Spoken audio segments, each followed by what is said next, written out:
આજે ભાવનગર શહેર કોંગ્રેસ સમિતિના પ્રમુખ ભાઈ શ્રી લાલભા, જે એક મજબૂતીથી લોકસેવાનું કામ કરી રહ્યા છે, એને પોલીસ અત્યારે જાણકારી મળી છે કે ઉઠાવીને લઈ ગઈ છે. શું કારણ છે? કોઈ બાબત નહીં.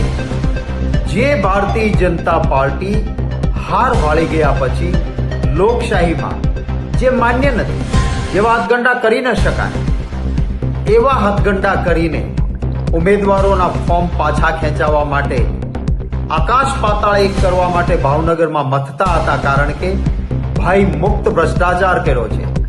એક અસંતોષ ભારતીય જનતા પાર્ટીના કાર્યકર્તાઓમાં પણ છે અને લોકોમાં એક આક્રોશ છે. ત્યારે ન્યાયિક રીતે ચૂંટણી ન થાય એ માટે જે દબાણો, ધમકીઓ અને હલકી રાજનીતિ ચાલતી હતી, ત્યારે ઉમેદવારોએ પોતાની સ્વેચ્છાએ ફોર્મ પાછું ખેંચાય નહીં ત્યાં સુધી બહાર જવાનું નક્કી કર્યું.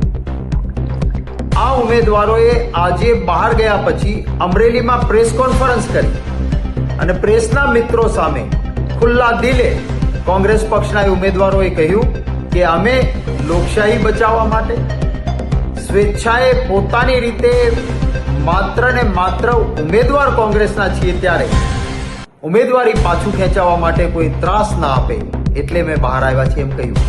આમ છતાં એવો આક્ષેપ કે ભાવનગર શહેર કોંગ્રેસ સમિતિના પ્રમુખ અપહરણ કરી ગયા છે અને એને પોલીસ સ્ટેશને લઈ જવામાં આવે. હું માનું છું કે પોલીસ એ પ્રજાના સેવક છે. પોલીસ આ ગુજરાતની એ પરંપરા રહી છે કે ક્યારેય પણ કાયદાથી વિરુદ્ધનું કૃત્ય પોલીસ કરતી નથી. ત્યારે હું અપેક્ષા રાખું છું કે પોલીસ તંત્ર એ ભારતીય જનતા પાર્ટીના નેતાઓનો હાથો ન બને અને શહેર કોંગ્રેસ સમિતિના પ્રમુખને જે રીતે પોલીસ સ્ટેશન લઈ જવામાં આવ્યા છે, આ વાત કોઈ રીતે ચાલી ન શકે. ભૂતકાળમાં પણ કેટલાક લોકોએ ભાજપના ઇશારે પોલીસ અધિકારીઓએ અપકૃત્યો કર્યા હતા અને એમની ખરાબ હાલત થઈ હતી. હું આશા રાખું છું કે પોલીસ એ નિષ્પક્ષ રીતે તટસ્થતાથી ચૂંટણી યોજાય એમાં કામ કરશે. લોકશાહીમાં ચૂંટણી એ પવિત્ર પર્વ છે. જેમ ધર્મશાસ્ત્રમાં આપણે યજ્ઞ યોજીએ તો એમાં આહુતિ આપી શકાય, એમાં એ હવનમાં હડકા ન નાખી શકાય.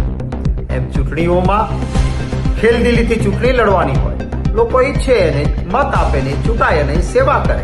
પરંતુ ભારતીય જનતા પાર્ટીને તો ધન સંગ્રહ કરવા માટે, લૂંટ ચલાવવા માટે, જાણે લોકશાહીમાં પોતાનો માત્ર ને માત્ર એકાધિકાર હોય એ રીતે સિનિયર નેતાઓ ભારતીય જનતા પાર્ટીના, મિનિસ્ટરો ભારતીય જનતા પાર્ટીના કાયદો તોડવાનું કહે.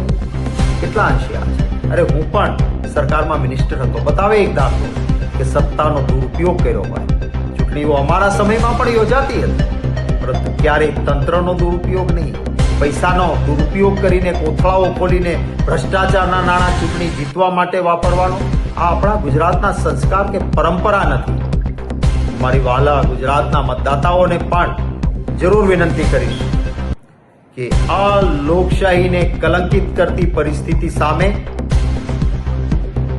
જે સુજ્ઞજનો છે, જાગૃત મતદાતાઓ છે, એ પણ જરૂર આની નોંધ લે અને ભારતીય જનતા પાર્ટીને આનો સબક શીખવાડે.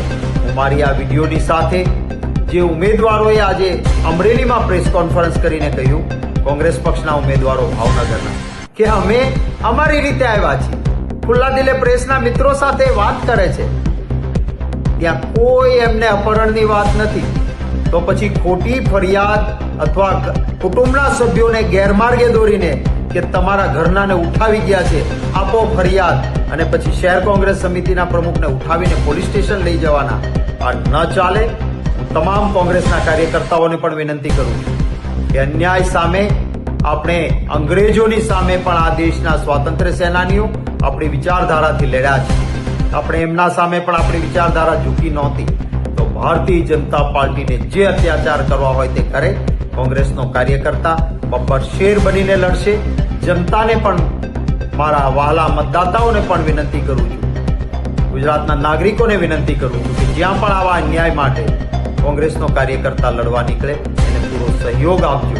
અને કાર્યકર્તા મિત્રો પણ શહેર કોંગ્રેસ સમિતિના પ્રમુખને પોલીસ સ્ટેશન લઈ ગયા હોય તો ત્યાં હાજર થઈને કોઈ અન્યાય હોય એની સામે ગાંધી ચિંધ્યા રાહે આપણે આપણા અધિકાર માટે લડવાનું છે એ વાત યાદ રાખો. જય હિન્દ, જય જય ગરવી ગુજરાત.